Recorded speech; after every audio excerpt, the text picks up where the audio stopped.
জয় নিতাই গৌর গৌর গৌর। ভাগবতের আস্বাদনের বিষয় হল গোকর্ণ উপাখ্যান। এটি ভাগবতের প্রথম স্কন্ধে চতুর্থ এবং পঞ্চম অধ্যায়ে বর্ণিত আছে। ভাগবত শ্রবণের একাধিক মাহাত্ম্য আছে, কিন্তু এই যে বিষয়টি, এই অধ্যায়টি গোকর্ণ উপাখ্যানটি মূলত দুটি কারণে শ্রবণ করা হয়। একটি, এটি যদি নিত্য শ্রবণ করা হয় বা পাঠ করা হয় তাহলে তার মুক্তি লাভ হবে। আর দ্বিতীয়, এটি 7 বছরে যদি পাঠ করা হয় তাহলে পিতৃপুরুষরা তৃপ্তি লাভ করে। ভাগবত শ্রবণের যে ফল সেটা আমরা সকলেই জানি। এ সম্বন্ধে একজন মহাজন রসিক করে বলেছিলেন, রসিকতা করে, যে ভাগবত শ্রবণে 4টি ফল পাওয়া যায়। ধর্ম, অর্থ, কাম, মোক্ষ সেটা তো আমরা জানি, কিন্তু তিনি বোঝানোর চেষ্টা করেছিলেন 4টি পয়েন্ট। বুঝিয়েছিলেন যে বলে ভাগবত শ্রবণে 4টি ফল পাওয়া যায়। যারা নিয়মিত শ্রবণ করে তারা এই 4টি ফলের কোনো না কোনো একটি পেয়েছে। আবার যারা সঠিক উপলব্ধি করতে পেরেছে তারা এই 4টি ফলই পেয়েছে। বলে সেই 4টি ফল কি? বললে 1 নম্বর হচ্ছে সুপারি, দ্বিতীয়টি কি? বললো আম্র, তৃতীয়টি কি? বললো যে কদলী, আর চতুর্থ যেটা বলে সেটা হচ্ছে শ্রীফল, নারিকেল। এখন প্রাথমিক অবস্থায় শুনলে মনে হবে যে এইগুলো আবার কি ফল, এটা কি পাওয়া যায়? বলে তার জন্য একটু সংক্ষিপ্ত ব্যাখ্যা তিনি করে দিলেন যে কি বোঝাতে চাইছে। বললেন সুপারি, সুপারি একটি এমনই ফল যেটি ছাড়া সেবা পুজো অসম্ভব। প্রত্যেকটি পূজায় সুপারি আহুতি দেয়। সুপারি, সে সুপারিটা কি? সুপারি মানেই পূজা, আর পূজা মানেই হচ্ছে সেবা। তাহলে ভাগবত শ্রবণ করলে প্রথম যেটা আসে মানুষের মনে সেটা হচ্ছে এই যে সেবার একটা প্রবৃত্তি। নিত্য যারা ভাগবত শ্রবণ করে, শ্রবণ করার পরেও যদি তার হৃদয়ে সেবার কোনো মানসিকতা না আসে তাহলে জানতে হবে তার শ্রবণটি যথার্থ হয় না। তো সেবা মানে হলো প্রতিদিন আসছে, ভাগবত কথা শ্রবণ করছে, কিন্তু তার মনে একবারও এটা জাগছে না যে এতবার আমি শুনছি, আমার গৃহ একদিন ভাগবত পাঠ দিই, সাধুগুরু মহাত্মাদের সেবা দিই, বাড়িতে একটি ভোগ রাগ করি। হয়তো এক্ষেত্রে প্রথম চিন্তা আসতে পারে যে আমার সামর্থ্য যেমনই হোক তার সেভাবেই সেবা দিতে পারে। সেবা দেওয়ার জন্য সামর্থ্যটা বড় দরকার, সেবা দেওয়ার জন্য একটা সেবামূলক মন দরকার। বলে এই প্রসঙ্গে একটি গল্প ভাগ করতে বলি। এটি গল্প নয়, বাস্তব ঘটনা। দিল্লিতে একবার 64 মহান্তের ভোগ উপলক্ষে বৈষ্ণব সেবা চলছে। তা মহান্ত এবং সেখানকার যারা সদস্য তারা সব ভিক্ষা নিচ্ছে নগরীতে। যারা বড় বড় সেট ধনী ব্যক্তি তারা লক্ষ লক্ষ টাকা দান করছে। এই অবস্থায় এক বৃদ্ধ মাতা, সে পথভিক্ষুক, সে সেখানে গিয়েছে। সে বলছে আমিও কিছু দান করব। তা যারা বড় বড় চেক নিয়ে বসে আছে বলছে আসুন মাতাজি, কত দান করবেন?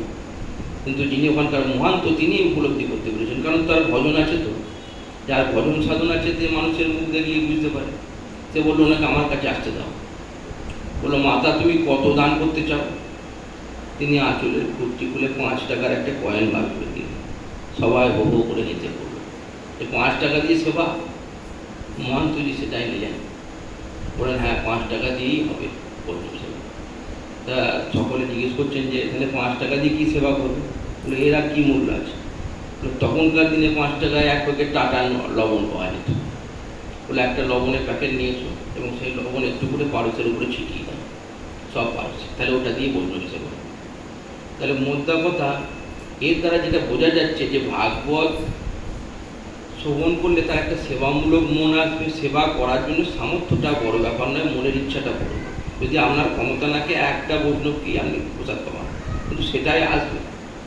বলে দ্বিতীয় যে ফল সেটা হচ্ছে আম্র। ওরা আম্রটা কী কাজ করে? বলে আম্র দেখুন সরস ফল, সুস্বাদু সরস ফল।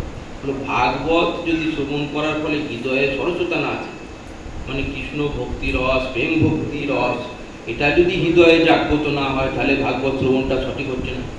ভাগবত শুনলে আমাদের যে চারিত্রিক গুণাবলী তার মধ্যে দয়া, মায়া, মমতা, স্নেহ, ভক্তি এগুলি যদি জাগরণ না হয় তাহলে আমাদের শ্রবণটি যথার্থ হচ্ছে না। অর্থাৎ আমরা যদি এটার পরে আচরণগুলো না পরিবর্তন করতে পারি তাহলে একজন ভাগবত শ্রবণকারী ভক্ত আর একজন সাধারণের মধ্যে কি পার্থক্য থাকবে। তাই বলে দ্বিতীয় ফল হচ্ছে আম্র। তো তৃতীয় ফল কি আছে বলে কদলী, বলে কলা। কলাটা কি বলে এটা ছাড়া পুজো অপূর্ণ। কলা মূলত সুস্বাদু ফল, মিষ্টি। তাহলে ভাগবত শ্রবণে কি হবে, তার আচরণটি মিষ্ট হবে, অর্থাৎ লোকের সাথে যে ব্যবহার সেটা মিষ্ট হবে। আমরা বসে বসে শ্রবণ করলাম, শ্রবণ করার পর যেই প্রসাদের লাইন করলাম তখন ধাক্কা ধাক্কি করতে লাগলাম, লোককে ঠেলে ফেলে দিলাম। ভাগবত শুনতে এসেছি, এইটা আমার জায়গা, এখানে আমি বসবো বলে অন্যজনকে উঠিয়ে দিচ্ছি। এই যে জিনিসগুলো, এই আচরণটা ভক্তের হবে, সেটা কেটে যাবে। আর চতুর্থ হচ্ছে শ্রীফল বা নারিকেল। সেটা কি নারকেলের দুটো বৈশিষ্ট্য, বাইরেটা শক্ত, ভেতরটা নরম। ভক্ত চরিত্রটি এরকম হবে। জড়জাগতিক যারা লোক, অর্থাৎ সংসারে থাকবে কিন্তু কি বুঝবে যে স্ত্রী পুত্র এটাই সব নয়, আমি তো ভজন করতে এসেছি, তাই তাদের যে প্রভাব সেটা তার কাছে খুব বেশি প্রভাবিত করবে না। কেন করবে না? যে সে সংসারে আছে কিন্তু তার মূল উদ্দেশ্য মানব জন্মটা হচ্ছে ভজনের দেহ, তাহলে এটা আমাকে ভজনে কাজে লাগাতে হবে। এইটা বুঝে সে তাদের প্রতি খুব বেশি মহাবিষ্ট হবে না। আর কি, তার আচরণটা বাইরে আপেক্ষিকভাবে একটু রুক্ষ হবে, যাতে যে সে এসে তার সাথে পরিচয় করতে না পারে। অর্থাৎ সকলে যদি তাকে ভালোভাবে মিষ্টি ভাষী, যেখানে মিষ্টি পড়ে থাকে সেখানে পিঁপড়ে বেশি জড়ো হয়। কোনো জায়গায় মিষ্টি পড়ে থাকলে একাধিক পিঁপড়ে সেই জায়গায় গিয়ে জড়ো হয়। কেউ যদি বেশি মিষ্টি আচরণ করে তাহলে তার সাথে সবাই গিয়ে মিশবে কি হবে, বেশিক্ষণ কথাবার্তা বলবে, তাহলে কি হবে, তার ভজন সাধনটা কমে যাবে। সেই জন্য বললো যারা ভক্ত তাদের সাথে সে মিষ্টভাষী হবে। তো অন্তরে যে মিষ্টতা সেটা তারা দেখবে, ভক্তকে দেখাবে, বৈষ্ণব সাধুগুরু মহাজনকে দেখাবে, ভগবানের সামনে দেখাবে, কিন্তু বাইরে তুলনামূলকভাবে রুক্ষ থাকবে। কারণ রুক্ষ থাকলে তবে সে একা হতে পারবে। যখন তাকে লোকে অপছন্দ করবে, তার প্রতি লোকে বিরক্ত হবে, তখন তার থেকে দূরে সরে যাবে। বলে এই চারটি গুণ হবে। কিন্তু আমরা যারা নিত্য ভাগবত শ্রবণ করছি তাদের এই গুণ কোটা আসছে না কেন? বললো এর একটাই কারণ, যদি আমরা দুটো বালতি করে জল আনতে যাই তাহলে কী হবে? বলে কল টেপাটায় সার হবে, পরিশ্রম করাটা। কারণ যেখানে আমাদের গন্তব্য সেখানে জল নিয়ে যেতে যেতে জল সব পড়ে যাবে। তাহলে আমাদেরও সেই পাত্রটা হচ্ছে ফুটো, যেটাতে আমরা ভাগবত শ্রবণ করছি সেইটাই আমাদের ঠিক না, আদারটাই ঠিক নাই। বলো কেন? বলো কারণ আমাদের সেই রূপে সাধুসঙ্গ হয় না। সাধুসঙ্গ, আমরা গুরুদেবের কাছে দীক্ষা নেই কিন্তু গুরুদেবের কাছে যাই না। তার কারণ কি? আমাদের মনে ভয় থাকে, গিয়ে যদি আমি কিছু জিজ্ঞেস করি গুরুদেব এটা বলে আমি মানতে পারবো না, তার থেকে বরঞ্চ দূরে থাকে। যারা পড়াশোনা করে না তারা যখন ক্লাসে যায় তখন কি লাস্ট বেঞ্চের দিকে বসে থাকে, সে তো মাস্টারমশাই পড়া জিজ্ঞেস করতে করতে আছে, আমার কাছে আস্তে আস্তেই ঘন্টা পড়ে যায়। তো সেই জন্য যারা এই ধরনের ভক্ত তারা গুরু নিয়েছে কিন্তু গুরুদেবের কাছে জানে যে আমি সেই গুরু পূর্ণিমার দিন যাবো, গুরু পুজো করে চলে আসবো, আর লোককে বলবো যে আমি গুরু নিয়েছি, আমার গুরু অমুক। কিন্তু গুরু কে কেমন সেটা বিচার্য নয়, গুরু সবারই সমান। যেমন গঙ্গার যে ঘাটি চান করবেন মাহাত্ম এক, তেমনি গুরুদেব সবাই সমান। এবার আমি গুরুদেবের নামে বড়াই করে কোনো লাভ নাই। আমি গুরুদেবের কাছে আশ্রিত হয়ে কতটা ভজন করলাম, কি শিখলাম, কি আচরণ করলাম, আমার কি হলো সেটাই মুখ্য, গুরুদেবের নাম করে কোনো লাভ নাই। এই জিনিসটা আমরা বুঝতে পারি না, তার জন্য সাধু সঙ্গ করতে হবে। এবার বলিতে সাধু পাওয়া কঠিন, কিন্তু প্রথম সাধু সঙ্গ যেটা করতে পারে সেটা গুরুদেব।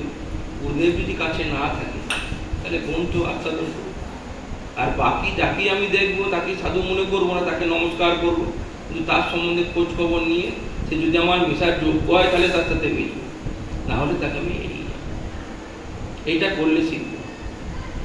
এবার আমাদের ভাগবত শ্রবণের ক্ষেত্রে প্রথম যে সমস্যাগুলো আছে সেগুলো কি?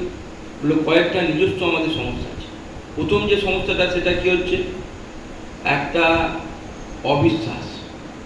আমরা সম্পূর্ণরূপে ভাগবতকে বিশ্বাস করতে পারি না। কেউ পুরোটাই বিশ্বাস করে না, সময় শুনতে হয় বলে এসেছি, হরিকথা শুনলে মঙ্গল হয় এই বলে বুঝেছি, কিন্তু শুনবো না। শুনে যে আমি কাজ করবো, আচরণ করবো, সেটা করবো না। কিছু লোকের আছে আবার অর্ধবিশ্বাস, হতে পারে কিছুটা। এই অর্ধবিশ্বাস যুক্ত লোকের সংখ্যাটা বেশি। সেই জন্য আমরা কি জীবনে ডবল গ্যারান্টি নিয়ে চলি। গোবিন্দ ভজন করছি, আবার যখন বিপদে পড়ছি মায়ের কাছে গিয়ে একটা মাদুলি নিয়ে হাতে পড়ে নিচ্ছি। তাহলে এদিকেও একটা প্রোটেকশন, এদিকেও একটা প্রোটেকশন, দুটো থাকলো। একটা কাজে লাগলে ভালো কথা, না হলে আরেকটা কাজে লাগবে। এই যে দু নীতি, এরকম করলে কিন্তু কিছু হবে না। ভগবান বলছে অন্য চিন্তা, অনন্য ভক্তি করো, তাহলে আমরা সেই জায়গাটা বজায় রাখতে পারছি না। তৃতীয় যেটা কি হয়, ভাগবত আসরে এসে সবার মনটা একরকম থাকে না।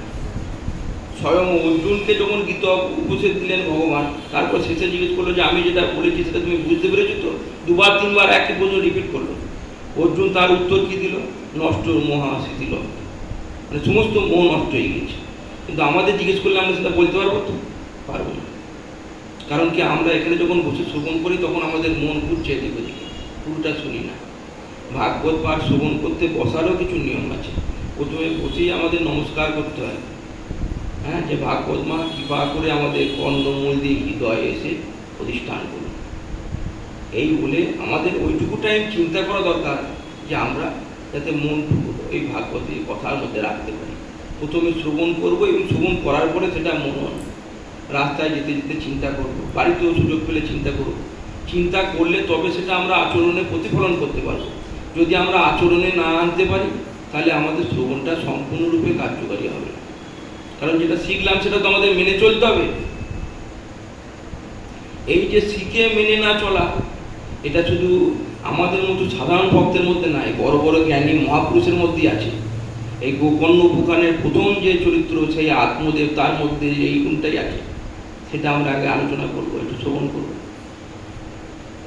বলছে যে প্রাচীনকালে তুঙ্গভদ্রা নদীর তীরে একটি সুন্দর নগর ছিল, যেখানে আত্মদেব নামে একজন ব্রাহ্মণ থাকতেন। এই আত্মদেব নামটাই কত তাৎপর্যপূর্ণ দেখুন। আত্মদেব কাকে বলা হয়? যার আত্মজ্ঞান আছে। আত্মজ্ঞান আছে। আত্মজ্ঞানটা কি? আমার স্বরূপ সম্বন্ধে জ্ঞান, আমি কে, নিত্য কৃষ্ণ দাস, এই উপলব্ধিটা তার আছে। এই আত্মজ্ঞানের পরিচয় কি দিচ্ছে? বলছে তিনি সর্ববেদ বিশারদ, স্মৃতি এবং স্মার্ত দুটো শাস্ত্রেই নিপুণ। অথচ দেখুন বাস্তব জ্ঞানটি তার নাই। বললো কেন? বললো কারণ আত্মদেবের চরিত্রে কয়েকটি দোষ আছে। সেটা কি? এক হচ্ছে পুত্রেই শোনা, পুত্রের একটা কামনা। দ্বিতীয়ত কি? লোকেই শোনা, অর্থাৎ লোকের থেকে যে মান সম্মান পাওয়ার একটা ইচ্ছা। আর তৃতীয় হচ্ছে বিত্তেই শোনা, ধন সম্পদের প্রতি। আত্মদেব ধনী ব্রাহ্মণ, কিন্তু ভিক্ষা অন্নে দিন যাপন করে, অর্থাৎ কৃপণ স্বভাবে। ভিক্ষা অন্ন গ্রহণ করে কারা? সাধু মহাত্মারা, সন্ন্যাসীরা। কেন? ভিক্ষা অন্নে কোনো দোষ থাকে না, অন্যের যে দোষ সেটা থাকে না ভিক্ষা অন্নে। আর যার সব কিছু আছে, গৃহী লোক, সে যদি ভিক্ষা করে দিন যাপন করে, জানতে হবে তার কিন্তু প্রবৃত্তিটা অন্যরকম। এই আত্মদেবের যে স্ত্রী, তার নাম ধুন্দুলি। যেমন নাম তেমনি স্বভাবের কুলি। বংশগতভাবে তিনি কুলি, গৃহকাজে নিপুণা, কিন্তু তার মধ্যে দুটি বৈশিষ্ট্য আছে। একটা কি? তিনি ঈর্ষা কাতরতা, অর্থাৎ লোকের প্রতি মানে হিংসা দেশ বজায় রাখতে পারে। আর কুটির, একটু মুখরা, ঝগড়া করতে ভালোবাসে। এই দুটি গুণ। কিন্তু তবুও তাদের গৃহে শান্তি বজায় আছে। কেন? যেহেতু আত্মদেব জ্ঞানী, সে জানে আমার স্ত্রী কেমন, সেজন্য তার সাথে বেশি সে তাকে ঘাটায় না। ও যেমন আছে থাকতে দাও। ঠিক সক্রেটিসের মতো। সক্রেটিসের স্ত্রী যেমন ঝগড়টে মুখরা ছিল, তিনি তার সম্বন্ধে একটা গল্পে কি বলা আছে, বলে ঝগড়া করছে, সক্রেটিস যখন দেখলো আর সেটা সহ্য করতে পারছে না, বাইরে গিয়ে বসে পড়লো। তাতে তার স্ত্রী রেগে গেল, আমি চেটাচ্ছি এতক্ষণ ধরে, আমার কথার উত্তর দিচ্ছেন না। মাথায় গিয়ে একবারে জল ঢেলে। ফলটা কি হলো? অন্যজন হলে রেগে যেত, কিন্তু সক্রেটিস হাসছে, বলছে আফটার থান্ডার রেন কামস, বজ্রপাতের পরে বৃষ্টি আসে, বলে জিনিসটা রুচি কথায় বলি। তাই স্ত্রীর চরিত্র এরকম, পার্শ্ববর্তী লোকেদের সাথে ঝগড়া করে, বাড়িতে গিয়ে হলে ঝগড়া করে, তো আত্মদেবের সাথে ঝগড়া হয় না। এবার আত্মদেবের মধ্যে জ্ঞান থাকলো, এই তিনটে জিনিস আছে। এবার এই জ্ঞানটাকে আমরা দুটো অর্থে বিচার করি। মানে ভাগবত শাস্ত্র যদি না অধ্যয়ন করে তাহলে তার যে ফল হয়, বেদ পড়েছে কিন্তু বেদ পড়েও তার উপলব্ধি নাই। শাস্ত্রটা যদি আমরা নিরসভাবে অধ্যয়ন করি, শুধুমাত্র শ্লোক কটা আউড়ে যায়, তাটা উপলব্ধি না থাকে, তাহলে সেটা যা হয় তাই। আর জ্ঞানী ভক্তদের মূল সমস্যা হচ্ছে জগতের অন্ধকার দূর করতে পারে, মোহ থেকে লোককে সরাতে পারে, নিজেদের উপলব্ধিটা থাকে না। কারণ এই যে প্রদীপের তলায় অহংকার, ওই জ্ঞানের একটা অহংকার তৈরি হয়ে যায়, তাই এর সেই জ্ঞানটা নেই। জলের ধর্ম যেমন কি নিচের দিকে আসে, আমাদের মনেরও ধর্ম কি নিচের দিকে টেনে নিয়ে যায়। যারা ভক্তি বিমুখ তাদেরকে নিচের দিকে নিয়ে যায়। এই নিচের জলটাকে যদি উপরে তুলতে হয়, পৌরসভার জল আসছে একতলা দুতলা, যদি তুলতে হয় কী করবে? তার জন্য আমাদের যন্ত্র লাগে, পাম্প সাবমার্সাল বসাতে হয়, তারপর সে জলটা উপরে ওঠে। তেমনি আমাদের এই নিচু মনটাকে উপরে তোলারও যন্ত্র আছে, সেই যন্ত্রটার নামই হচ্ছে ভাগবত। এই হচ্ছে সেই যন্ত্র, এই হচ্ছে সেই মন্ত্র। এই আমাদের কি করে? মনটাকে ঊর্ধ্বগামী করে, অর্থাৎ ঈশ্বরমুখী, ভগবত ভজনমুখী, কৃষ্ণমুখী, যাতে আমাদের এই তত্ত্বজ্ঞানটা আসে। কিন্তু এই ভাগবত সে আস্বাদন করে নেই, পড়েছে বেদ।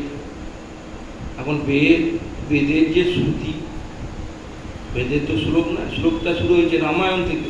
বেদের যে শ্রুতি, তার অর্থ সঠিকভাবে উপলব্ধি করা কঠিন। যার জন্য বেদের 4 জন ব্যাখ্যাকার, কিন্তু 4 জন ব্যাখ্যাকারের মধ্যে কোনো মিল নেই, কিন্তু কেউই ভুল বলছে না। একটা শ্রুতির একাধিক অর্থ, যে যেমন বুঝতে পারছে সেরকম। বেদ জেনেও তার মনে দুঃখ কেন? তার সব কিছু আছে, কিন্তু তার একটা পুত্র নাই। এই পুত্রের প্রতি একটা কামনা কেন থাকে? কারণ পুত্র পারলৌকিক ক্রিয়াগুলো করে, পুত নামক নরক থেকে উদ্ধার করে, আর মুখাগ্নি করবে অন্তিম, সেই জন্য পুত্রের প্রতি একটা কামনা। পুত্র যতক্ষণ না হচ্ছে ততক্ষণ মনে দুঃখ থাকছে। দুজনার মনেই শান্তি নাই, বয়স হয়ে গিয়েছে অনেকটা, আত্মদেব অনেক অর্থ ব্যয় করেছে সাধু গুরু মহাত্মাকে, কিন্তু যদি ভাগ্যে না থাকে, অর্থাৎ গোবিন্দ নিজে যদি না চায়, আমাদের ললাটে যদি না থাকে, তাহলে সেই জিনিসটা পাওয়া যায় না। আর ভগবান যেটা দেয় নাই, সেটা যদি আমরা জোর করে পাওয়ার চেষ্টা করি, তার ফলটা হিতে বিপরীত হয়। কারণ তাতে কি হয়? ভগবানের সিদ্ধান্তকে চ্যালেঞ্জ করা হয়। যদি আমাদের কোনো ভাড়া থাকে না, তাহলে আমাদের কি হয়? আমাদের গোবিন্দ স্মরণ নেওয়া উচিত, সাধু সঙ্গ করা উচিত। তাহলে কী হবে? তার প্রভাবে আমাদের ওই ভাড়া কেটে যাবে। কিন্তু যদি আমরা একটা মাদুলি পরে নিই, একটা আংটি পরে নিই, তাহলে কী হবে? আমরা ওই গোবিন্দের সিদ্ধান্তের বিরুদ্ধে চলে গেলাম, ভগবানকে চ্যালেঞ্জ করা হয়ে গেল, তার ফলটা কিন্তু বিপরীত হবে। তাই এও তাই, যখন আত্মচেষ্টা করে কোনো লাভ হলো না, তখন কি করলো? একদিন গৃহ ত্যাগ করলো, মনের দুঃখে, যে আজকে আমি এই সমস্যার সমাধান করব। যদি সমস্যার সমাধান না হয়, তাহলে কি হবে? তাহলে আমি প্রাণ ত্যাগ করবো, আত্মুতি দিয়ে দেবো নিজে। এই চিন্তা নিয়ে বেরোলেন। বেরিয়ে মনের দুঃখে একটি জঙ্গলে প্রবেশ করলেন, এবং সেখানে একটা নদীর ধারে বসে আছে। এমন সময় এক সন্ন্যাসী সেখানে আসলেন, দৈবাত। যেই সন্ন্যাসীকে দেখলেন, তিনি কি করলেন? তাকে একটি দণ্ডবোধ করলেন, এবং দণ্ডবোধ করে কি করলেন? তার সমস্যার কথা তাকে জানালেন। এবং সাধু সন্ন্যাসীদের মধ্যে সেই ক্ষমতা থাকে, তিনি জানেন। তিনি তার দুঃখের কথা বলে সেখানে ক্রন্দন করতে লাগলেন। তখন সেই মহাত্মা তার ললাট বললেন এবং বললেন যে, দেখুন, আপনার পক্ষে সন্ন্যাস গ্রহণটাই শ্রেয়, কারণ আপনার ভাগ্যে সন্তান সুখ নাই, এখন নাই শুধু নয়, আগামী 7 জন্ম আপনার ভাগ্যে কোনো সন্তান নাই। এবার আত্মদেব ভেঙে পড়লেন, বললেন, না, সন্ন্যাস নেওয়াটা কি আর জীবন হলো? জীবন তো স্ত্রী পুত্র নিয়ে সংসার করা, কারণ তার ভোগের দিকে মন, ভোগ ছেড়ে সে ত্যাগে যাবে না। কিন্তু তাকে মহাত্মা বোঝালেন, দেখুন, আপনার ললাটে যেটা নাই সেটা পাওয়ার চেষ্টা করবেন, তাহলে বিপরীত হবে। তাহলে আপনার দশাও সেই চিত্রকেতু মহারাজার মতো হবে। চিত্রকেতু মহারাজার কি হয়েছিল বলে? তারও ভাগ্যে ছিল না সন্তান সুখ, জোর করে তিনি সন্তান প্রাপ্তি করার চেষ্টা করলেন। ফলটি কি হলো? সন্তান হওয়ার কিছুদিন পর বাকি রানীরা মিলে তাকে বিষুক্তায় হত্যা করলো। শিশু ছিল না তখন একরকম দুঃখ, শিশু হওয়ার পরে ক্ষণিক আনন্দ, তারপরে শিশুর বিয়োগ, আবার তার পুনরায় দুঃখটা অধিকতর হয়ে গেল। কারণ কি? তার ভাগ্যে নাই। আমরা সুদামা উপাখ্যানেও দেখেছি যে একদিন সুদামা ভিক্ষা করার পরে কোথাও কোনো ভিক্ষা পেল না, ফিরে যাচ্ছে মনের দুঃখে। স্বয়ং মা লক্ষ্মী ভগবানকে বলছে যে, আপনার মিত্র ফিরে যাচ্ছে রিক্ত হস্তে, তা তার তো সন্তান আছে, তাদের মুখ চেয়ে অন্তত কিছু ব্যবস্থা করে দিন। তা ভগবান কি জানালো তাকে? বলে যে না, ওর আজকে নাই ভাগ্যে, আজকে ওর ভাগ্যে অন্ন নাই। তুমি তো জগৎ মাতা, তুমি চেষ্টা করে দেখো যদি দিতে পারো। তা তিনি একটু পরমান্ন সে সুধামাকে দিয়ে এলো, যাতে এক ভক্তের মাধ্যমে দিল, যাতে কেউ সে বাড়ি নিয়ে যেতে পারে। এবং সুধামা সেটা নিয়ে যাচ্ছে, যেতে যেতে কী হলো, প্রতিমধ্যে হুচট খেয়ে পড়ে তার হাত থেকে সেটা পড়ে গেল। পথের যে কুকুরগুলা সেটা গ্রহণ করলো। সুদামা আনন্দে ক্রন্দন করছে যে প্রভু, আমি পেলাম না ঠিক আছে, কিন্তু তোমার এত দয়া আমার উপরে, আমার দ্বারা সেবা করালে এই কত কুকুরগুলো আমার হাতে খেতে পারে, কিন্তু সুদামা পেল না। এর থেকে সিদ্ধান্ত এটাই দিচ্ছে মহাজনগণ, যদি আমাদের কপালে না থাকে তাহলে হবে না, আর যদি থাকে তাহলে যেমন করেই হোক হয়ে যাবে। তার মধ্যে তবু জোড়াজুড়ি করতে লাগলো যে না, আমাকে একটা ব্যবস্থা করে দিতেই হবে। তখন সন্ন্যাসী দেখলেন যে কোনো উপায় নাই, এ তো নাচর বান্দা, নাহলে প্রাণ ত্যাগ করবে। তখন তিনি কি করলেন, একটি ফল তাকে দিলেন, বলে এটা নিয়ে যাও, নিজ স্ত্রীকে দেবে, কিন্তু কয়েকটি শর্ত আছে, সেটা মেনে চলতে হবে। বলে সেটা কি? বলে প্রথম যে শর্ত সেটা হচ্ছে 1 বছর একাহারে থাকতে হবে, অর্থাৎ একবার ভোজন করতে পারবে। আর কি? শৌচ, সত্য, দয়া, মায়া এইগুলো যেন বজায় থাকে, এই গুণগুলো বজায় রাখতে হবে। ব্রাহ্মণ সেটা নিয়ে আনন্দে ফিরে এলো। এবার নিজের স্ত্রীকে এসে সেই ফলটা দিয়েই সমস্ত শব্দের কথা বলল। এবার স্ত্রী তো ফলটা নিয়ে নিয়েছে, কিন্তু এবার মনে চিন্তা কি করবে। প্রথমত একাহার করা তার পক্ষে অসম্ভব, কারণ তিনি 3-4 বার 4 বছর খেতে ভালোবাসে, এবার একবার খেয়ে থাকবে কি করে, সেটা একটা কষ্টের কথা। দ্বিতীয়ত সত্য কথা বলা, সত্য কথা বলা তার কাছে একটি অত্যন্ত কঠিন কাজ, কারণ সাধারণ মানুষের পক্ষে সত্য কথা সবসময় বলা সম্ভব হয় না। আর ওর পৌত্র চরিত্রের ক্ষেত্রে বলা, লোকের সাথে ঝগড়াঝাটি না করা। আর শৌচ তো মেনে চলার মতো লোক নয়, কারণ 24 ঘন্টা শৌচ মেনে চলার জন্য তাকে কী হতে হবে, ভগবতমুখী হতে হবে, ভক্ত হতে হবে, তাছাড়া সে পারবে না, কারণ আচার বিচারে সে জ্ঞান থাকবে না, কোনোটাই তার পক্ষে মানা কঠিন। সে তার বান্ধবীর কাছে গেল, বলে যেমন লোক তার তেমন সঙ্গী, শুয়োরের কিচেনে প্রচুর, যে যেমন লোক তার তেমনি বান্ধবী। তখন তাকে গিয়ে বলছে যে বান্ধবী, তোমার আমাকে এতদিন পরে নিয়ে এসে এই ফল দিল, তা ঋষির ফল তো ব্যর্থ হবে না, কিন্তু এখন যদি আমি সন্তান সম্ভব হয়ে যায়, তাহলে প্রথমে হবে আমার উদরটি বড় হয়ে যাবে, আমি তো আহার করতে পারবো না, আমার শরীরটা দুর্বল হয়ে যাবে।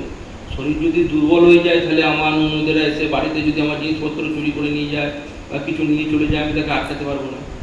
আর এই অবস্থায় যদি গ্রামে ডাকাতি করে আমি ছুটে পালাতে পারবো না, তাহলে আমার প্রাণ চলে যাবে। আর দ্বিতীয়ত বলা যায় না সাধুর ফল, হয়তো সুখদেবের মতো সন্তান যদি পেটে চলে আসে, 16 বছর যদি থেকে যায়, তাহলে তো বাস, আমার তো জীবন শেষ।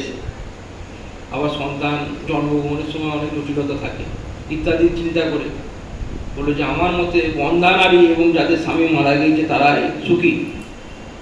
এটা ভারী কষ্টের কথা। চিন্তা করছে কি করবে, তা যাক, তার একটা সমস্যার সমাধান হয়ে গেল। এই সময় তার বোন তার বাড়ি এলো, সে জানালো যে আমি সন্তান সম্ভব, আমার এর আগে কয়েকটি সন্তান আছে, আমি এই সন্তানটা তোকে দিয়ে দেবো, তুই এক কাজ কর, আমার স্বামীকে কিছু অর্থ প্রদান, আর যতদিন না আমার সন্তান হচ্ছে ততদিন পর্যন্ত একটু নাটক কর, পেটে কাপড়টা বেঁধে রাখবি ঠিক মতো, হ্যাঁ, যাতে বুঝতে না পারে। এই হয়ে গেল। আর বলো ফলটা কী হবে, বলো ফলটা বাড়ির গোমাতাকে দিয়ে দিন, কারণ আত্মদেবের নিজের যেমন সন্তান ছিল না, তার বাড়িতে যে গোমাতা থাকতো তাদেরও সন্তান হতো না। এবং তার গিয়ে কিন্তু যে গাছগুলো লাগাতো সেই গাছেও কোনো সন্তান হতো না, মানে সেই গাছেও কোনো ফল হতো না। এবং কী হতো, ওই যে গাছে ফুল লাগানো হওয়া দরকার, ফুল হওয়া দরকার, সেই গাছে ফুলও হতো না। বাড়িতে কোনো ফল এনে রেখে দিলে সেটাও পচে যেত। সেইটাই তার দুঃখের মূল কারণ। তা সেই জন্য গোমাতাকে দিল, দেখা যাক গোমাতাকে দিয়ে কী ফল পাওয়া যায়। এবার যথাসময়ে তার বোনের একটা সন্তান, সে সেটাকে গোপনে এসে দিয়ে গেল আত্মদেবের স্ত্রীকে। এবার আত্মদেবের যে বোন, সে তো আগেই সন্তান সম্ভব ছিল, সেই জন্য তার সন্তানটি আগে হলো, কিন্তু গোমাতাকে যখন দিল তারপরে তার সময় লেগে গেল, সেই জন্য গোমাতার যে সন্তান সেটি কদিন পরে হলো। এবার আত্মদেবের সন্তান হয়েছে শুনে আত্মদেব খুব উচ্ছ্বসিত, যেগুলো তার উপনয়ন সংস্কার করব, নামকরণ করব, সন্তানের নামকরণ করার জন্য তিনি বিভিন্ন গ্রন্থাদি সার্চ করতে লাগলেন। কেন আগেকার দিনে নামকরণ সংস্কার করা হতো তার গুণ দেখে মিলিয়ে, কিন্তু এই নামকরণ করতে গিয়ে প্রথম সমস্যা করলো। ধুন্দুলি বললো যে সন্তানটা তো তোমার একার নয়, আমারও সন্তান, তাহলে এর নামকরণ আমি করবো। কি নাম? বললো ধুন্দুলি সন্তান ধুন্দুকারী। এই যে নামকরণের মধ্যেই তার ভবিষ্যৎ লুকিয়ে থাকলো। ধুন্দুকারী মানে পরে একটা বিশাল ঝঞ্ঝাট গোলমাল সৃষ্টি হবে।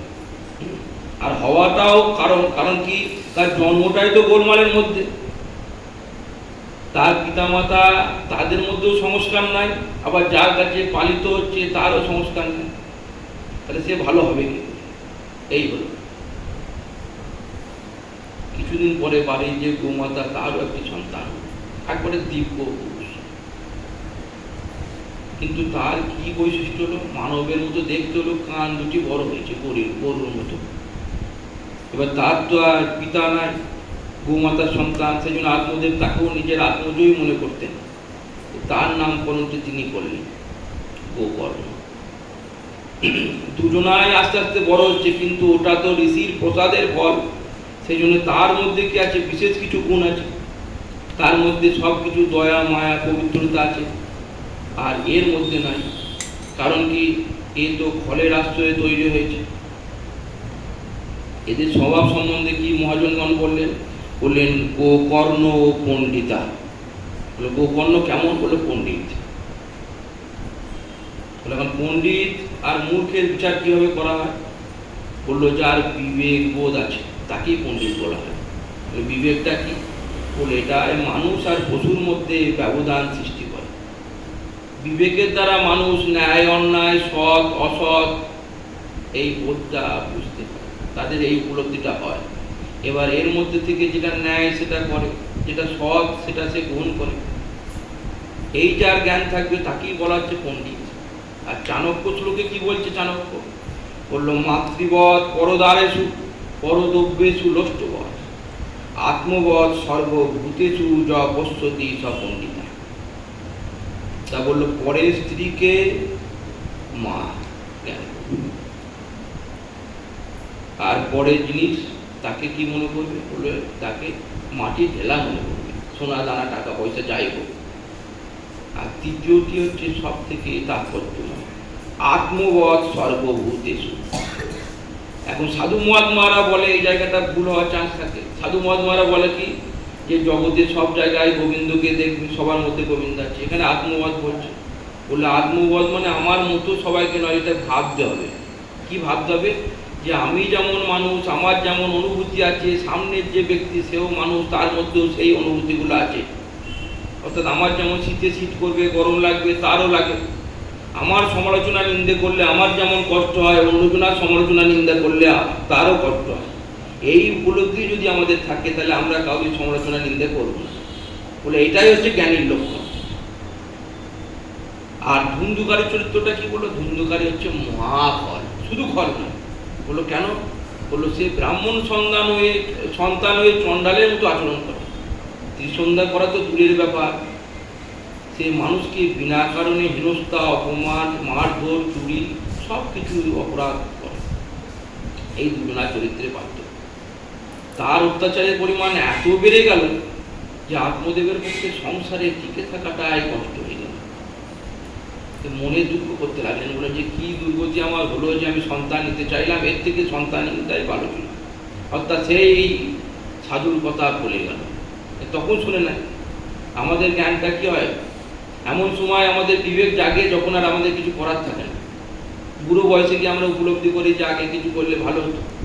যখন ছোটবেলায় মা বলে পড়তে, মাস্টাররা বলে পড়তে ভালো লাগে না, টুকি চুরি স্কুল পাঠালে তখন এদিক ওদিক পালিয়ে যায়, ঘুরে বেড়ায়। আর যখন আমরা কাজ করার বয়স, তখন যখন গিয়ে আমাকে রাজমিস্ত্রি বা লেবারের কাজ করতে হয়, পাশের লোক গিয়ে চাকরি করে, তখন আমাদের সেই বিবেকটা নড়ে। আর তখন যদি পড়াশোনা করতাম ভালো হতো, কিন্তু সুযোগটা তো চলে গিয়েছে। যে সময় চলে যায় সে তো আর ফিরে আসে না। তো এটাই হচ্ছে উপলব্ধি। আগে বুঝতে হবে। আত্মদেব দুঃখী হয়ে গেল। এবার আত্মদেব দুঃখী হয়ে কি হচ্ছে? যে আমি কি করব না করব। এই অবস্থায় তাকে উপদেশ দিতে কে এলো? তার সন্তান গোকর্ণ স্বয়ং। এই ভাগবত একমাত্র এমন শাস্ত্র যেখানে আমরা পাই সন্তান পিতাকে উপদেশ দিচ্ছে, সন্তান মাতাকে উপদেশ দিচ্ছে, স্বয়ং কপিল ভগবান তার মাতা দেবহূতিকে উপদেশ দিচ্ছে। দেবহূতি বৃহস্পতি কন্যা, কিন্তু তবুও মাতৃজাতি, তাকে উপদেশ দিচ্ছে, মানা যায়। কিন্তু গোকর্ণ কাকে উপদেশ দিচ্ছে দেখুন, তার পিতা সে কিরকম বেদজ্ঞান, বেদ জানে, বেদ শাস্ত্রে পণ্ডিত, তাকে উপদেশ দিচ্ছে।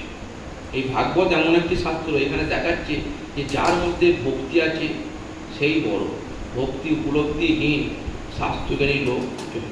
তাহলে কি হচ্ছে, ওই যে আমরা মহাজনের শ্লোক শুনতে পাই, চারি বেদ ষড়দর্শন, ওরা যদি উদ্ধার, সে যদি গৌরাঙ্গ না জানে, গৌরাঙ্গ না জানলে ওটা যেমন কোনো কাজ লাগবে না, হ্যাঁ, কাজে লাগবে না, তেমনি যাদের শাস্ত্র জ্ঞান আছে কিন্তু বাস্তবে উপলব্ধি নাই, মনে ভক্তি নাই, তাদের দ্বারা আর যাই হোক ভগবত প্রাপ্তি হবে।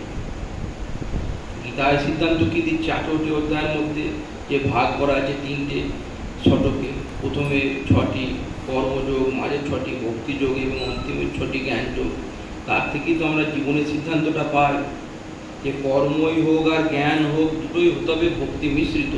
ভক্তি মিশ্রিত জ্ঞান আর ভক্তি মিশ্রিত কর্ম হচ্ছে শুদ্ধ কর্ম, শুদ্ধ জ্ঞান, যা আমাদের ভগবত চরণে পৌঁছাবে।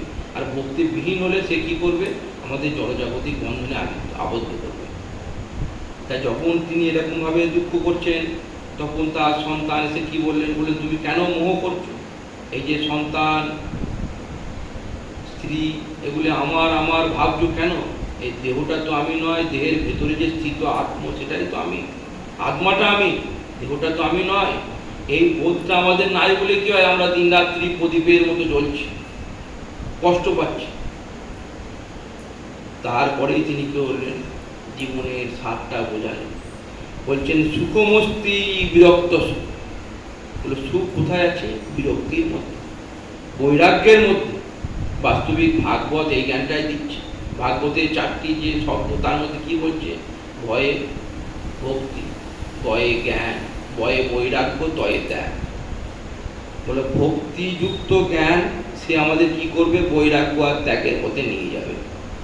বলে এর জন্য বনে জঙ্গলে যেতে হবে না, কিন্তু মনে বৈরাগ্য ত্যাগটা নিয়ে আসতে হবে। মনে না হলে হবে না, যার হয় না মনে তার হবে না বনে, মনে আনা দরকার। তাহলে গিয়েই আমরা সাধু হয়ে যেতে পারবো, আর না হলে বাইরে গিয়েও হবে না। কেন, ভোগ প্রবৃত্তি যদি থেকে যায়, আগে প্রবৃত্তি নাশ করতে হবে, না হলে ওই লোক দেখানো সার হবে। বললো দেখো আমাদের এই যে বিষয় ভোগের প্রতি যে আসক্তি, এই ভোগটাই আমাদের দুঃখের কারণ, এই জন্য বিরক্ত হতে হবে। তারপরে তিনি আরেকটি কথা বললেন, দেখুন কি বললেন, বললেন বয়ম নো ভোক্তা বয়মে ভোক্তা। এই শব্দটি খুব ভালো করে বুঝতে হবে। বয়ম নো ভোক্তা বয়মে ভোক্তা। আমরা মনে করি যে আমরা ভোগ করছি, কিন্তু আসলে আমরা ভোগ করছি না, ভোগই আমাদের ভোগ করছে। বললো কিরকম, বলে দেখুন কর্তা কর্ম করে বলেই তো কর্তার কর্তৃত্বে অভিমান। আমি কাজ করছি কারণ সেই কাজটা করা আমার প্রয়োজন, এইটা যতক্ষণ পর্যন্ত থাকবে ততক্ষণ কর্তার অভিমান থাকবে। কিন্তু যদি এমন পরিস্থিতি দাঁড়ায় যে আমি কাজ করতে চাই না, কাজটাই আমাকে করতে বাধ্য করছে, তাহলে কর্তার অভিমান থাকবে না। বলে একটা উদাহরণ দিয়ে বোঝায়। বলে কিরকম, বলে দেখুন আপনি দুপুরে প্রসাদ পেয়ে গিয়েছেন, পেটটা ভর্তি আছে, তারপরে কারোর বাড়ি গিয়েছেন, যেখানে গিয়ে দেখলেন 4টে রাজভোগ খেতে দিয়েছে, আপনি খেতে খুব ভালো লাগে, তখন আপনার পেট ভর্তি, প্রয়োজন নাই, কর্ম করার থেকে আপনার প্রয়োজন নাই, খাওয়ার দরকার নাই, কিন্তু ওই লোভের বশবর্তী হয়ে আপনাকে 4টে রসগোল্লা পেতে হলো। তারপরে কি হলো, সন্ধ্যেবেলা এসে দেখছেন পেট যন্ত্রণা, শরীরের সমস্যা। তো এইটা হচ্ছে এই ভোগের ফল। আপনার ওটা প্রয়োজন ছিল না, কিন্তু ওই যে লোভ আপনাকে বাধ্য করানো, তাহলে সেখানে কি হচ্ছে, আপনার নিয়ন্ত্রণ নাই। আর এই ভোগের প্রবৃত্তিটা এমনই, এই আগুনে ঘি দেওয়ার মতো, যতক্ষণ না আমরা না বলতে শিখছি ততক্ষণ থেকে এর থেকে বেরোনোর কোনো উপায় নাই। অনেকে বলে না যে মন ভরে বিষয় ভোগ করে নাও তারপরে ত্যাগ করবে, কিন্তু এই জিনিসটা এমনই, যতই ভোগ করবেন এই কোনোদিন আপনাকে চাহিদা পূরণ করতে পারবে না, ক্রমাগত বেড়ে যাবে। ভোগে কোনোদিন শান্তি আসবে না। বলে দেখুন সাংসারিক উদাহরণ দিয়ে দেখুন, যদি আপনার পাশের বাড়ি কেউ মোটরসাইকেল কিনেছে, আপনার হয়তো মনে হলো যে একটা মোটরসাইকেল কিনলে আমার চাহিদা মিটে যাবে। যেই সে মোটরসাইকেল কিনলো তখন কী হলো, আপনার হৃদয়ে একটা কাঁটা উঠে গেল। এটা খচখচ করছে, যতক্ষণ না কাঁটাটা কখন বেরোবে তখন আমি একটা মোটরসাইকেল কিনতে পারবো, এবং ওর থেকে দামি কিনতে পারলে ভালো। এবার যদি ওটা কিনতে পারি তাহলে আমার মনে হবে যে আমার কাঁটাটা বেরিয়ে গেল। কষ্ট করে আপনি একটা মোটরসাইকেল কিনলেন, এবার মনে হবে যে কাঁটাটা বেরিয়ে গেল। কিন্তু মহাজনগণ বলছে এইটাই ভুল ধারণা। কাঁটা বেরিয়ে গেল কিন্তু ক্ষতটা থেকে গেল। বলে কিরকম? বলে মোটরসাইকেলটা কিনতে গিয়ে হয়তো আপনি টাকাটা কোথা থেকে ইনস্টলমেন্টে নিয়ে এসেছেন, তাকে সুদ দিতে হবে, সেই একটা চাপ বেড়ে গেল। এবার পেট্রোল কিনতে হবে, তার চাপ দিতে বেড়ে গেল। ইন্স্যুরেন্স দিতে হবে, তার একটা চাপ বেড়ে গেল। তাহলে শান্তি কি হলো? না, শান্তি হলো না, তা বরঞ্চ আরও বেড়ে গেল চিন্তা। তো এইটাই হচ্ছে বাস্তবিক। সেই জন্য বলছে বিরক্ত হতে হবে। বলে তাহলে বিরক্ত হওয়ার উপায়টা কি? বলে একা থাকতে হবে। যে একান্তে থাকতে শিখেছে সেই বিরক্ত হবে। বলে এবার একান্তে থাকাটা কি জিনিস সেটা বুঝতে হবে। বলে একান্তটা দুরকম। বয়স্ক অবস্থায় ছেলে বাইরে চাকরি করছে, বাবা মা একা ঘরে পড়ে আছে, কথা বলার লোক নাই, এই যে নিঃসঙ্গতা, এটা কষ্ট পাওয়া। বলে এর কথা বলছে অনেকের মাঝে থেকেও একা থাকা যায়। বলে কেন, কিরকম করে? বলে মনটা যদি গোবিন্দ চরণে দিয়ে দেওয়া যায়। বলে সেই জন্য কিরকম হতে হবে? বলে মুনির মতো। বলে মুনির মতো। মুনি দেখুন জঙ্গলে বসবাস করছে, মানুষের সাথে থাকে না, তাহলে আমাদের দেখে মনে হয় সে একা। বলে কিন্তু তিনি একা নন, 24 ঘন্টা তিনি ভগবানের সাথে লেগে আছে। গোবিন্দ সেবা, গোবিন্দ চিন্তা নিয়ে মেতে আছে। শীতকালে গোবিন্দকে কি বসন পড়াবো, গরমে কি বসন পড়াবো, কি সেবা গোবিন্দ ভালোবাসে সেরকম আহার এর ব্যবস্থা করা। স্মরণ করছে, মনন করছে, একাকী তার সাথে কথোপকথন করছে। অর্থাৎ সে কিন্তু গোবিন্দর সাথে সময়টা কাটাচ্ছে, জীবনের মানব জীবনটা সার্থক করছে। আমরা মনে করছি যে সে একা। বলে সেই জন্য আমাদেরও চেষ্টা করতে হবে নিজেকে এই একা তৈরি করা।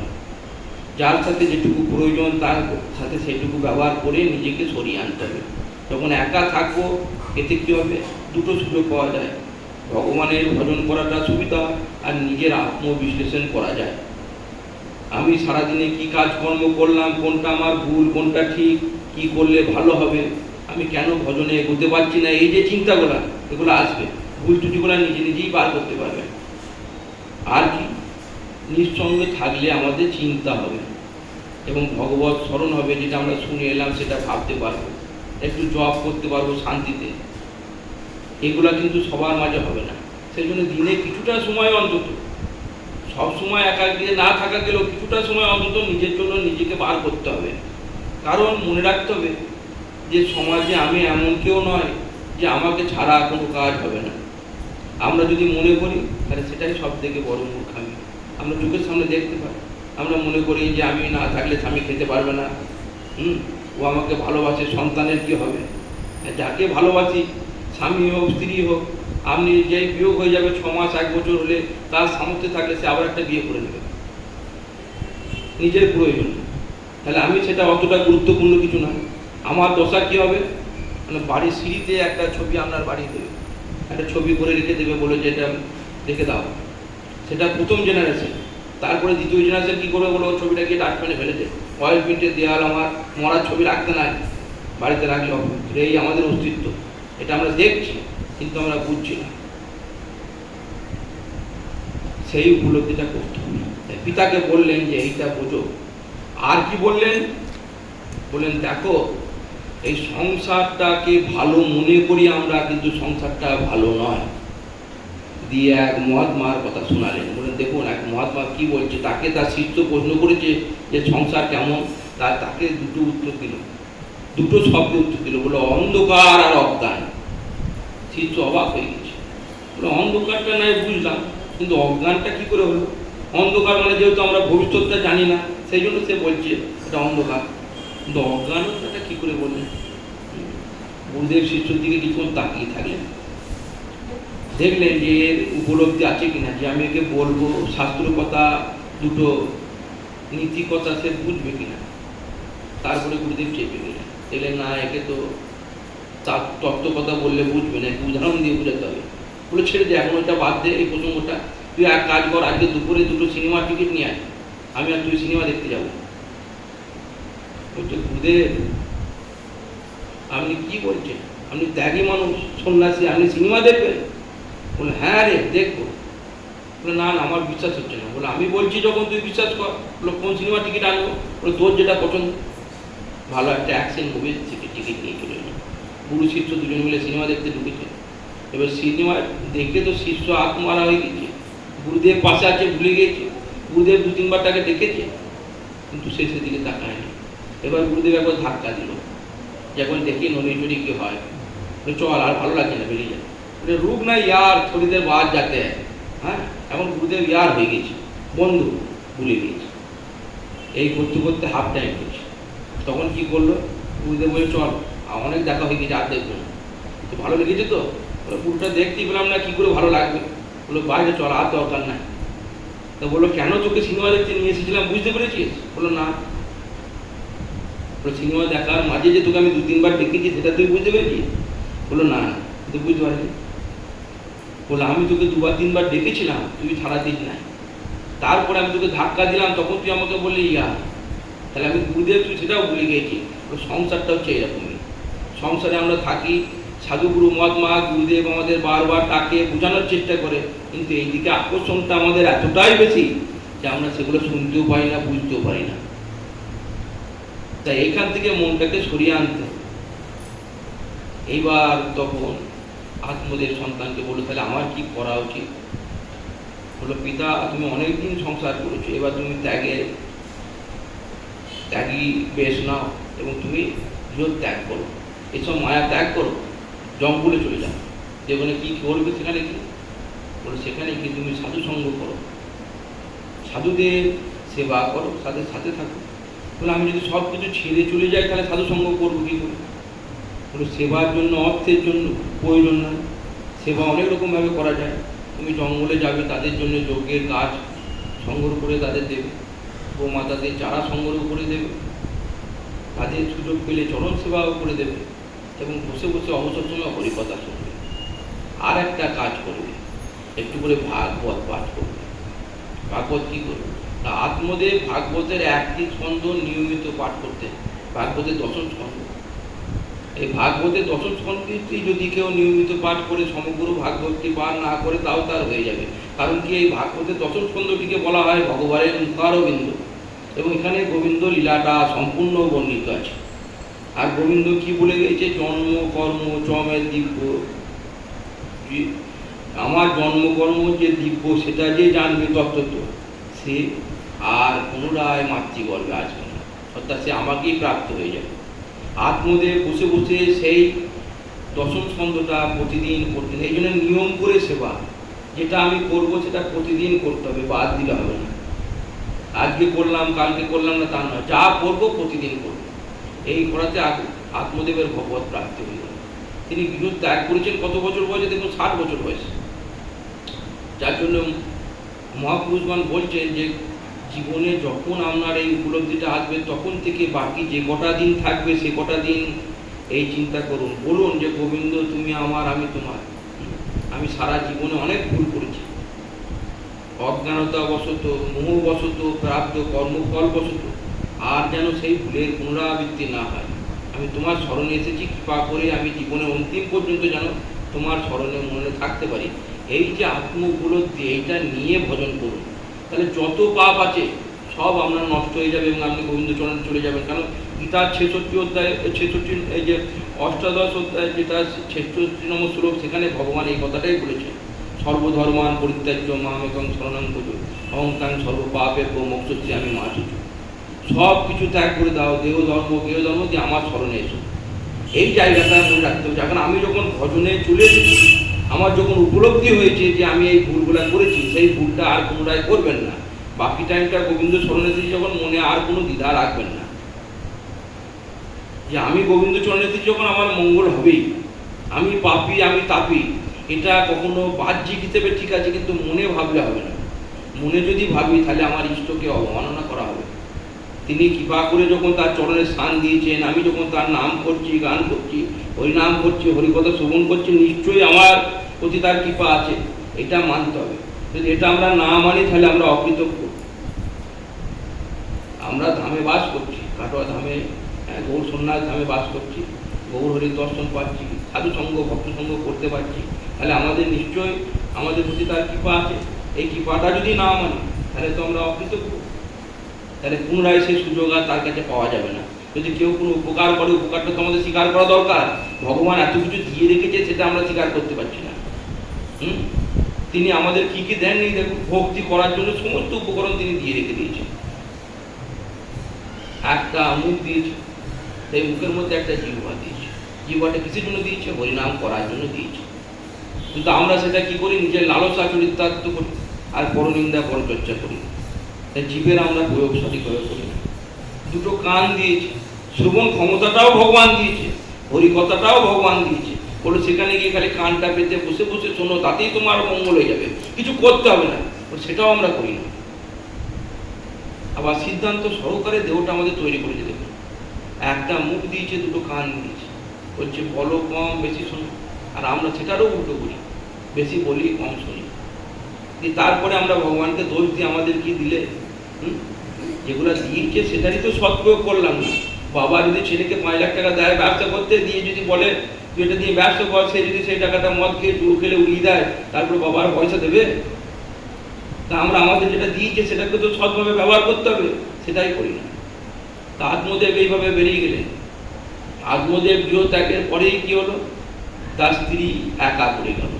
এবার মায়ের উপর অত্যাচারটা আরো বেড়ে গেল। যাদের বাবা বাইরে চাকরি করে, মা একা সন্তানদের পালন করে, তারা জানে কিছুটা চাপটা বেড়ে যায়। এবার ওর উপরে অত্যাচারের পরিমাণ আরো বেড়ে গেল। টাকা পয়সার জন্য বাড়ি ঘরে জিনিসপত্র নিয়ে গিয়ে বিক্রি করতে লাগলো। এটা শুরু সহ্য করতে পারলো না ধন্দুলি। সে কি করলো? মনের দুঃখে কুয়োতে লাফ দিয়ে প্রাণ ত্যাগ করলো। আর গোকর্ণ কি করলো? ও এইসব থেকে বাইরে, কারণ ওর আত্মজ্ঞান আছে, ও জানে যে এরা আমাদের কেউ নয়। সে গুরু দীক্ষা নিয়ে বেরিয়ে গেল দেশভ্রমণে। আর বন্ধুকারী দেখলো বাড়ি ফাঁকা হয়ে গেছে, আর কোনো চিন্তা নাই, তাহলে কি করবো? ওর যা সঙ্গী 5 জন বেশ্যা রমণীকে বাড়িতে নিয়ে চলে এলো। এমন বাড়িটাকে আসরখানা করে ফেলল। এবার বেশ্যা রমণী আর স্ত্রীদের মধ্যে তো পার্থক্য আছে। স্ত্রী স্বামীর সুখ দুঃখ ভালো মন্দ অর্থে চিন্তা করবে, কিন্তু এদের তো তা নয়। এদের আগেও স্বামী ছিল, এখন আছে, আবার পরেও হবে। এদের মূল উদ্দেশ্য হচ্ছে ভোগ, জীবনটা আনন্দে কাটাবো। তার জন্য দরকার অর্থ। অর্থ তুমি কি করে নিয়ে আসবে সেটা জানি না, অর্থ থাকবে যার কাছে, তার কাছে আমি থাকবো। চাহিদা বাড়তে লাগবে। এই রমণী, এই ধরনের রমণী চরিত্র সম্বন্ধে মহর্ষি কাশ্যপ বলে গিয়েছেন। ভক্তি বিমুখ নারীটা কেমন? বলে তার মুখশ্রীটা হচ্ছে শরৎকালের পদ্মের মতো। শরৎকালে চাঁদের আলোতে পদ্মর মাধুর্যটা আরো বেড়ে যায়। পদ্ম বরাবরই সুন্দর, কিন্তু শরৎকালের ওই যে মাধুর্য, সেটা আরো বেশি। আর কণ্ঠে মধু ঢালা থাকে। কিন্তু হৃদয়টা কেমন? বললো শানিত চাকর, ছুরির মতো, যে কোনো কাউকে কেটে দিতে পারে। সন্তান, স্বামী, যে কোনো কাউকে হত্যা করতে পারে। এই নারীর চরিত্র সম্বন্ধে কি বলছে? বলছে ব্রহ্মা সৃষ্টিকর্তা, সে হয়তো একটু জানবে, কিন্তু ব্রহ্মা প্রথমে হাত তুলে দিয়েছে, বলছে আমিও জানি না বাবা, আমাকে দোষ দিও না, এদের সম্বন্ধে আমিও জানি না। যাদের মধ্যে ভক্তি শ্রদ্ধা নাই, তাদের চরিত্র এরকম হয়। তাহলে এদের সন্তুষ্ট করার জন্য সে কি করলো? চুরি ডাকাতি অপকর্ম শুরু করলো, প্রচুর অর্থ সংগ্রহ করলো। এবার সংসারের যা ধর্ম, যার জন্য করবেন সেই আপনাকে ঠেকবে। বাবা সারা জীবনে অর্থ সঞ্চয় করছে আমার সন্তানের জন্য, বৃদ্ধকালে সেই বাবা মাকে বাড়ি থেকে বার করে দিচ্ছে সেই সন্তান। এটা নিজের সন্তান। আর এরা তো পতিতা রমণী। যখন অনেক সম্পত্তি জড়ো হয়ে গেল, তখন কি চিন্তা করলো? যে আমার স্বামী অধার্মিক, চুরি ডাকাতি করে এত পয়সা নিয়ে এসেছে, এবার নিশ্চয় রাজার নজরে পড়বে।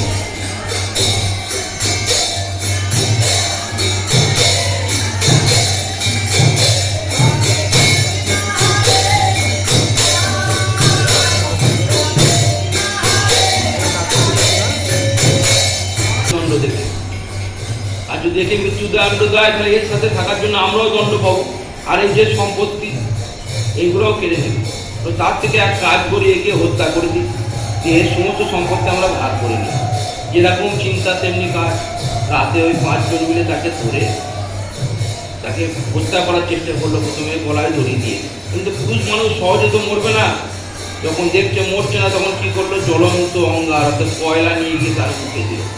তীব্র কষ্টের মধ্যে তার প্রাণ বিয়োগ হলো। এই যে মৃত্যু, এটা স্বাভাবিক মৃত্যু না। যাকে হত্যা করা হয়, কোনো দুর্ঘটনায় মারা যায়, তার দেহ মুক্তি পায় না, এর জন্য লাভ করে। তা ধুন্ধুকারীরও তাই পরিণতি হল, ধুন্ধুকারী প্রায় জন্য লাভ করল। এবং পেট হলে কি হবে, সে পরবর্তীতে আহার জল কিছুই পায় না, বায়ু রূপ ধরে ঘুরতে লাগলো, কিন্তু শান্তি নাই। আর গোকর্ণ তীর্থ ভ্রমণকালে শুনতে পেল যে তার দাদা এরকম পরিণতি হয়েছে। সাধু দেখলো যে তাহলে তো ওর একটা মুক্তির ব্যবস্থা করতে হয়। গয়াধামে গিয়ে পিণ্ড দিল এবং অন্যান্য তীর্থে গিয়েও পিণ্ড দিল। তারপরে গৃহে ফিরে এলো। গৃহে ফিরে এসে একদিন উঠোনে রাত্রিবাস করছে, কারণ যে ত্যাগ নিয়েছে তার গৃহে বাস করার নিয়ম না, খোলা ছাদের নিচে থাকতে হবে। এবার রাত্রিকালে দেখছে এক ভয়ঙ্কর চেহারা তার সামনে এসে দাঁড়ালো। এবার কে সেটা তো বুঝতে পারছে না, জিজ্ঞেস করছে গোকর্ণ তুমি কে, কিন্তু প্রেতরা কথা বলতে পারে না। তারপরে আবার সে বিভিন্ন পশুর রূপ নিচ্ছে, কখনো ভেড়া, ছাগল, গরু, বাঘ। গোকর্ণ দেখছে তো তাহলে কোনো সারা শব্দ পাওয়া যাচ্ছে না, কি করা যাবে। তিনি কুমণ্ডল থেকে একটু জল বার করে তার গায়ে ছিটিয়ে দিলেন। এই যে সাধুর কষ্ট আর গঙ্গা জল দুটো যেই পেল, তার একটু কৃপা হলো। তখন সে নিজের স্বরূপে এলো এবং স্বরূপে এসে তাকে দাদা সম্বোধন, ভাই সম্বোধন করে বলছে যে আমার আত্মার মুক্তি হয় না, আমার আত্মা যাতে মুক্তি হয় সেই ব্যবস্থা তুমি করো। বলে তোমার জন্য তো আমি গয়াধামে পিণ্ডি দিয়ে এলাম, যার এখানে মুক্তি হয় না তাকে গয়ায় যদি পিণ্ডি দেওয়া হয় সে মুক্তি হয়। এবার গয়ায় যদি মুক্তি না হয় তাহলে তার কি উপায় হবে তোমার জানা নাই। বলে না, আমি অনেক বড় পাপী, সেই জন্য আমার পাপের এত সহজে মুক্তি হবে না। বলে ঠিক আছে, তুমি চিন্তা করো না, আমি দেখি কি করা যায়। পরের দিন সকালে গোকর্ণ উঠে গ্রামে যারা পণ্ডিত সাধু ব্যক্তি তাদেরকে ডাকলেন, এসে জিজ্ঞেস করলেন যে এইরকম সমস্যার কি সমাধান। তারা কেউ কোনো উত্তর দিতে পারলেন না। তখন গোকর্ণ স্থির করলেন যে জগতের অন্ধকার দূর করে যিনি সূর্যদেব, তারই শরণাপন্ন হতে হবে। কারণ স্বয়ং গোবিন্দেরই একটি রূপ সূর্যদেব। গোবিন্দের নখের একটি ছটায় সূর্যদেব আলোকিত হয়, আমরা মনে করি সূর্যের নিজের আলো। তার শরণাপন্ন হতে হবে, সেই আমাদের পথ দেখাবে। পরের দিন সকালে উঠে গোকর্ণ যথারীতি সূর্যকে আরতি দিলেন। সকালে উঠে ওং জবা কুসুম শঙ্কা শঙ্কাস্য এবং মহাদিং ঘন্টারিং সর্ব পাপ অগ্ন পুনঃস্মৃতি বা সূর্যদেবকে আহ্বান করলেন। সূর্যদেব প্রকট হলেন, তাকে তার সমস্যার কথা বললেন। সূর্যদেব বললেন, দেখো অতীতে 7 দিনের মধ্যে ভাগবত প্রাপ্তি হয়েছিল পরীক্ষিত মহারাজের ভাগবত কথা শ্রবণে। এই সমস্যার সমাধান লুকিয়ে আছে এই ভাগবতের মধ্যে। তুমি ভাগবত সপ্তাহ করো, যথাবিধ ভাগবত সপ্তাহ করলে তার শ্রবণের ফলে তার আত্মার অবশ্যই মুক্তি হবে। এবার গোকর্ণ গ্রামবাসীর সহযোগিতায় ভাগবত কথার আয়োজন করলেন। একজন ব্রাহ্মণ পণ্ডিতকে মুখ্য শ্রোতা করে ভাগবত শ্রদ্ধা শুরু করলেন, কারণ ভাগবত সপ্তাহের একজন মুখ্য শ্রোতা রাখা দরকার। আর একটা 7টা খুঁটিওয়ালা বাজ খুঁজে দিলেন, যাতে তার দাদা ধুন্ধুকারে এসে বসতে পারে। কারণ কি, কারণ প্রেত এক জায়গায় স্থিরভাবে বসতে পারে না, সেই জন্য বাঁশটা দিলে সে ওঠানামা করতে পারবে, আর সেখানে বসলে বাকিদেরও কোনো সমস্যা হবে না। এইবার গোকর্ণ ভাগবত সপ্তাহ শুরু করলেন। এক একটা দিন পাঠ বিশ্রাম হচ্ছে, আর এক একটা করে গাঁট ফেটে যাচ্ছে ওই বাঁশে। 7 দিনের অন্তে 7টি গাঁট ফেটে গেল এবং কি হলো, ধুন্ধুকারী স্বয়ং সারূপ্য মুক্তি পেল, একদম নারায়ণের স্বরূপে এসে তার সামনে দাঁড়ালো এবং দাদাকে প্রণাম করে বলল যে তোমার কৃপায় আমার মুক্তি হচ্ছে। এই সময় বৈকুণ্ঠ থেকে পার্শ্বদা এলো, তাকে নিয়ে গেল দিব্য বিমানে। তখন নিয়ে যাচ্ছে, তখন গোকর্ণ তাকে জিজ্ঞেস করলো যে আচ্ছা এতজন বসে বসে শ্রবণ করছে, তাহলে শুধু হয়ে গেল কেন, বাকিরা গেল না? ওই জন্য শ্রবণের মতো করে শ্রবণ একজনই করেছে, বাকিরা করেনি। কারণ আহার নিদ্রা পরিত্যাগ করে একমাত্র তীব্র আকাঙ্ক্ষা, মুক্তির আকাঙ্ক্ষা নিয়ে শ্রবণটা করেছে শুধুমাত্র ধুন্ধুকারী, বাকিরা অন্যান্য চিন্তা করে শ্রবণ করেছে। এক মনে শ্রবণ করলে তার পূর্ণ ফল পাওয়া যায়। বললো বাকিদের যদি এরকম করে মুক্তি দিতে হয় তাহলে তোমাকে আরেকটা ভাগবত সপ্তাহের আয়োজন করতে হবে। তারপরে শ্রাবণ মাসে আরেকটি ভাগবত সপ্তাহের আয়োজন হলো। সেই সপ্তাহটা গ্রামবাসীরা সবাই আহার নিদ্রা পরিত্যাগ করে বসে বসে শ্রবণ করলেন এক মনে। ফলটি কি হলো? সপ্তাহের অন্তে অনেক দিব্য বিমান এলো এবং সমস্ত গ্রামবাসী তো মুক্তি পেলেনি, সাথে যে পাশে জীবজন্তু ছিল কুকুর আদি এমনকি বৃক্ষগুলাও মুক্তি লাভ করল। শাস্ত্র সিদ্ধান্ত দিল যে হরিকথা হরিনামের এইরকমই ক্ষমতা, এগুলি এই জন্যই দেওয়া দরকার যে নিজেদের তো কল্যাণ হবে, আশেপাশে যারা জীবজন্তু আছে তারা যারা ভজন করতে পারে না তাদেরও পরম কল্যাণ হয়ে যাবে। আর গোকর্ণের কি হল? গোকর্ণকে স্বয়ং গোবিন্দ নিজে এসে নিয়ে গেলেন। তাই পবিত্র বৈশাখ মাসের দিনে আমরা এখানে একত্রিত হয়েছি। তিনটে নিয়ম সেবা মাসের মধ্যে এটি একটি অন্যতম। এই মাসের মূল যে ভজন সেটা হচ্ছে কি, এক হচ্ছে তুলসী সেবা আর দ্বিতীয় হচ্ছে দান। নিয়ম করে তুলসী সেবা করা, তুলসী শালগ্রামে ঝাড়া দেওয়া, আর দান। দানের মধ্যে বিভিন্ন রকম দান আছে, জল দান, বস্ত্র দান, পাদুকা দান, কিন্তু সব থেকে মহৎ দান হচ্ছে এই ভাগবত। সম্ভব হলে এই সময় গৃহে একটি করে ভাগবত পাঠ করা গোটা মাসে। এটা হলে কি হবে, নিজের সাথে সাথে পারস্পরিক সবার মঙ্গল হয়ে যাবে, কল্যাণ হয়ে যাবে। এই বলে ভাগবতের চরণে প্রণাম জানিয়ে, রাধা মাধবের চরণে প্রণাম জানিয়ে, রাধাকান্ত যার সামনে বসে আমরা প্রণাম জানিয়ে, সকল ভক্তগণের জন্য চরণে প্রণাম জানিয়ে এখানেই ভাগবতী কথার বিশ্রাম। রাধেশ্যাম।